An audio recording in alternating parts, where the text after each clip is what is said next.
শুভেচ্ছা। দেশের সংবাদে স্বাগত জানাচ্ছি সুমাইয়া সাজ্জাদ। শুরুতেই সংবাদ শিরোনাম।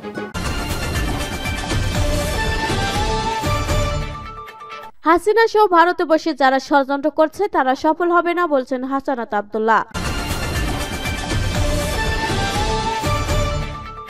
এরপর জানিয়ে দেব 16 বছর দিল্লি ছাড়া হাসিনাকে কোনো দেশ সমর্থন করেনি বলছেন রুহুল কবির রিজভী। আরো জানিয়ে দেব সাতপন্থীদের নিষিদ্ধ ইজতেমা না করতে দেওয়ার দাবি মামুনুল হকের।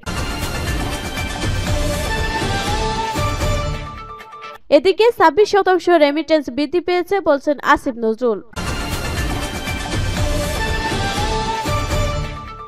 এবং সর্বশেষ জানিয়ে দেব 17 বছর ভারতকে বাংলাদেশ শুধু দিয়েই গেছে বলছেন এজেটেম জাহিদ হোসেন। শিরোনাম শুনলেন, এখন বিস্তারিত। তবে তার আগে ভিডিওটিতে একটি লাইক কমেন্ট শেয়ার করে সবাইকে দেখার সুযোগ করে দিতে বিশেষ অনুরোধ রইল।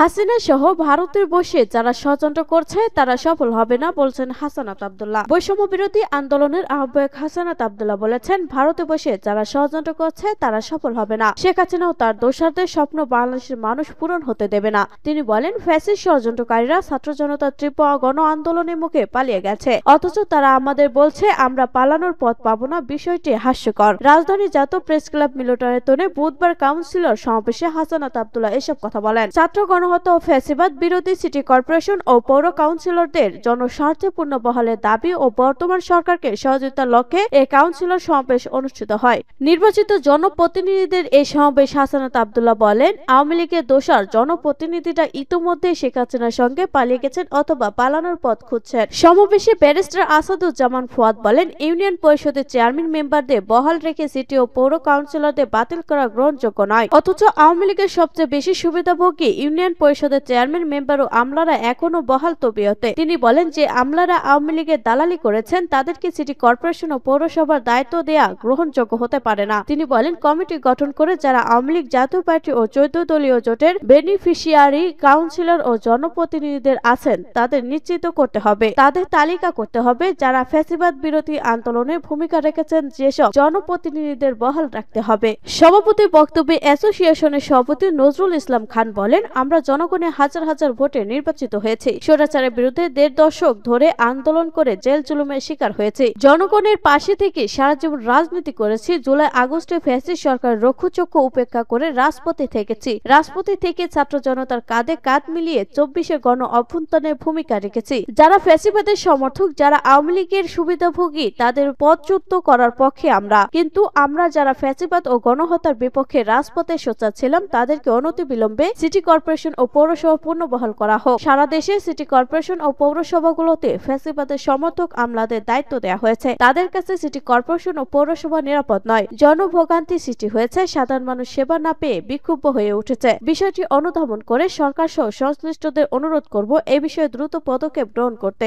16 বছর দিল্লি ছাড়া হাসিনাকে কোনো দেশ সমর্থন করেনি বলছেন রুহুল কবির রিজভী। বিগত 16 বছর একমাত্র দিল্লি ছাড়া শেখ হাসিনাকে দুনিয়ার কোনো দেশ সমর্থন করেনি বলে মন্তব্য করেছেন বিএনপি সিনিয়র যুগ্ম মহাসচিব অ্যাডভোকেট রুহুল কবির রিজভী। ভারতের প্রধানমন্ত্রী নরেন্দ্র মোদী বাংলাদেশের মুক্তিযুদ্ধকে অবজ্ঞা করেছেন অভিযোগ করে তিনি বলেন, প্রতিবেশী রাষ্ট্র ভারত অহংকার করে নিজেদেরকে প্রভু মনে করে। তা না হলে ভারতের প্রধানমন্ত্রী নরেন্দ্র মোদী 16 ডিসেম্বর দিন বললেন 16 ডিসেম্বর হচ্ছে ভারতের ঐতিহাসিক বিজয়। তিনি তো বাংলাদেশের স্বাধীনতাকে, বাংলাদেশের স্বাধীন ভূখণ্ডকে, বাংলাদেশের মুক্তিযুদ্ধকে, বাংলাদেশের মুক্তিযোদ্ধাদেরকে ছোট করলেন, অবজ্ঞা করলেন। বুধবার 18 ডিসেম্বর সকালে রাজধানী শান্তিনগর এলাকায় কর্ণফুলী গার্ডেন সিটির সামনে ভারতীয় পণ্য বর্জনের দাবিতে এক অনুষ্ঠানের প্রধান অতিথি বক্তব্যে তিনি এসব কথা বলেন। রিজভী বলেন, যুদ্ধ করেছে বাংলাদেশের দামাল ছেলেরা লুঙ্গি কষে বেঁধে নদী, নালা, খাল, বিল, জঙ্গল থেকে পাকিস্তানি হানাদার বাহিনীকে প্রতিরোধ করেছেন। আপনারা ভারত বন্ধুর ভূমিকা পালন করেছেন। তাহলে এটা বাংলাদেশের বিজয় দিবস না হয়ে ভারতের বিজয় দিবস হয় কি করে? তার মানে ওনারা আমাদের মুক্তিযুদ্ধকে অবজ্ঞা করতে চান। আমাদের যে 30 লাখ মানুষ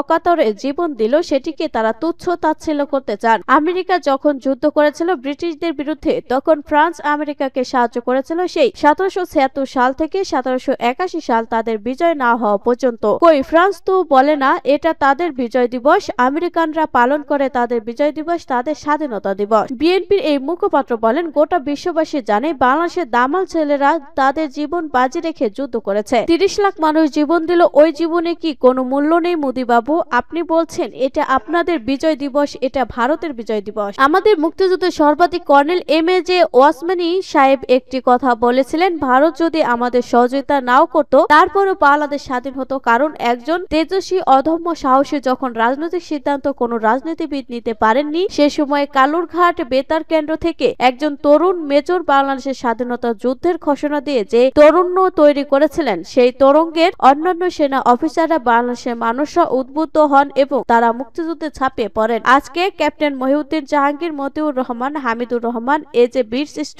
তারা কিসের জন্য দিয়েছেন? ওরা কি ভারতের বিজয়ের জন্য জীবন দিয়েছেন, নাকি তাদের নিজের দেশ তৎকালীন পূর্ব পাকিস্তানিদের কাছ থেকে বিচ্ছিন্ন করে এটা একটি স্বাধীন সার্বভৌমত্ব বাংলাদেশ প্রতিষ্ঠার জন্য তারা যুদ্ধ করেছে? সাতপন্থীদের নিষিদ্ধ ইস্তেমা না করতে দেওয়ার দাবি মামুনুল হকের। তাবলিগ জামায়াতে মওলানা সাদ কান্ধলভির অনুসারীদের নিষিদ্ধ এবং তাদের ইস্তেমা না করতে দেওয়ার দাবি জানিয়েছেন মওলানা জোবায়ের অনুসারীরা। বুধবার 18 ডিসেম্বর সচিবালয়ে সরকারের 7 জন উপদেষ্টার সঙ্গে বৈঠকের পর জোবায়েরের অনুসারী মওলানা মামুনুল হক এই কথা বলেন। স্বরাষ্ট্র উপদেষ্টা লেফটেন্যান্ট জেনারেল অবসরপ্রাপ্ত মোহাম্মদ জাহাঙ্গীর আলম চৌধুরী এ সময় তার পাশে ছিলেন। সাতপন্থীরা সন্ত্রাসী কায়দায় জোবায়ের অনুসারীদের ওপর হামলা করে 4 জনকে খুন করেছে দাবি করে মামুনুল হক বলেন, তারা বাংলাদেশ বিরোধী শক্তির দোসর হিসেবে ভূমিকা পালন করছে। এই অপশক্তিকে প্রতিহত করা শুধু আলেম ওলামাদের কাজ নয়, এটি রাষ্ট্র প্রশাসনেরও কাজ। সাতপন্থীদের হামলায় হতাহতের ঘটনায় বুধবারের মতো মামলা দায়ের করা হবে জানিয়ে মামুনুল হক বলেন, আমরা সাতপন্থীদের একটি সন্ত্রাসী সংগঠন হিসেবে আখ্যায়িত করে তাদের নিষিদ্ধ করার দাবি জানিয়েছি। সাতপন্থীদের হামলায় হতাহতের পর তাদের ইস্তেমা হওয়ার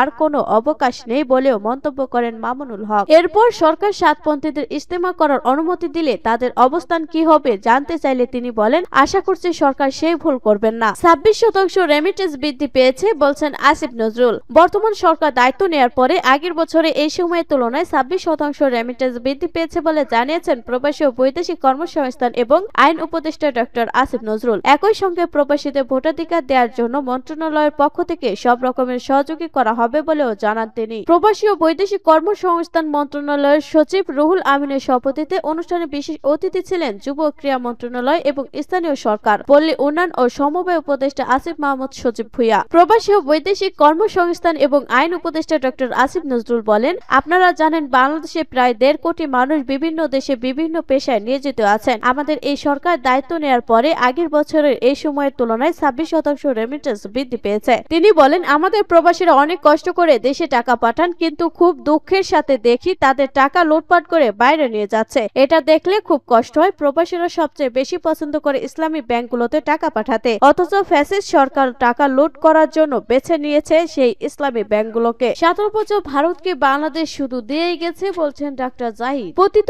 আমলিক স্বৈরাচারের দোষরা এখনো ঘাপটি মেরে আছে বলে মন্তব্য করেছেন বিএনপির স্থায়ী কমিটির সদস্য অধ্যাপক ডক্টর এজেটেম জাহিদ হোসেন। তিনি বলেছেন, ভারতের বিষয়ে দেশপ্রেমিক সব মানুষের বক্তব্য একই, ষড়যন্ত্র অনেক আগেই শুরু হয়েছে, তবে কারো শেষ রক্ষা হয়নি। সমাবেশে ডাক্তার জাহিদ হোসেন বলেন, ভারতের প্রধানমন্ত্রী তার টুইটারে যে মনোভাব প্রকাশ করেছেন সেটি বাংলাদেশের স্বাধীনতার সার্বভৌমত্ব নিয়ে প্রশ্ন তুলেছেন। সে ষড়যন্ত্র রেস কোর্সে হয়েছিল সেটি। গত 17 বছরে ভারতকে বাংলাদেশ শুধু দিয়ে গেছে। বলা হয়েছে বাংলাদেশ দিয়ে ভারত ট্রানজিট নিলে বাংলাদেশ নাকি সিঙ্গাপুর হবে। তাহলে আখাউড়া দিয়ে ভারতের এত ট্রাক গেলেও বাংলাদেশের অর্থনীতি খুব কমতেই আছে। বিগত বছরগুলোতে আমাদেরকে শুধু ভুল বোঝানো হয়েছে। তিনি বলেন, ভারত আমাদের মুক্তিযুদ্ধের সময় পাশে দাঁড়িয়েছিল, সেজন্য কৃতজ্ঞ। তবে বিগত বহু বছর তারা কড়াই গন্ডায় প্রতিদান আদায় করেছে। আজও ফারাক্কার পানির সমস্যা নিরসন হয়নি। সীমান্তের মানুষ মারা হচ্ছে। ভারতের বাঁধ খুলে দিয়ে বাংলাদেশকে অনাকাঙ্ক্ষিত বন্যা সৃষ্টি করা হয়। তারা পেঁয়াজের দাম বাড়িয়ে দেয়। ডাক্তার জাহিদ হোসেন বলেন, স্বৈরাচারের দোষরদের বিচার বহু বছর পর হয়েছে, সুতরাং আগামীতেও সেরকম হবে সেটি ভাবার কিছু নেই। তারা আওয়ামী লীগ বাড়িঘর দখল ও গায়েবী মামলা দিয়ে নির্যাতন করেছে। আল্লাহ তার বান্দাকে অবকাশ দেন যদি কেউ তার বুঝতে পারে, কিন্তু তা না হলে কি পরিণতি হয় সেটির জন্য অপেক্ষা করতে হয়। এত পরিমাণ গুম খুন ও লুট করেও রক্ষা হয়নি।